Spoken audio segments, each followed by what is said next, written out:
കുറച്ച് ബീഫ് വാങ്ങിക്കാൻ പോവുകയാണ്. എനിക്ക് സത്യം പറഞ്ഞാൽ ചിക്കനേക്കാളും ഇഷ്ടം ബീഫാണ്. അപ്പോൾ ഇന്ന് എന്തായാലും കുറച്ച് ബീഫ് വാങ്ങിക്കാമെന്ന് വിചാരിച്ചു കേട്ടോ.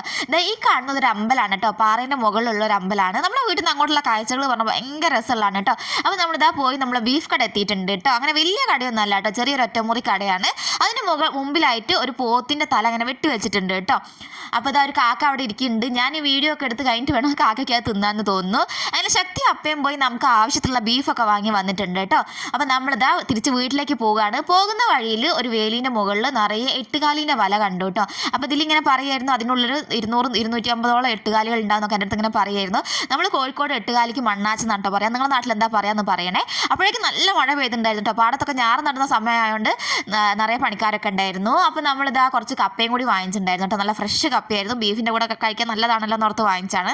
അപ്പോൾ അത്രയൊക്കെ ഉള്ളൂ കേട്ടോ. Tata bye bye, see you. Video ഇഷ്ടമാണെങ്കിൽ ലൈക്ക് ചെയ്യുക, ഷെയർ ചെയ്യുക, ചാനൽ ഒന്ന് സബ്സ്ക്രൈബ് ചെയ്യണേ. താങ്ക്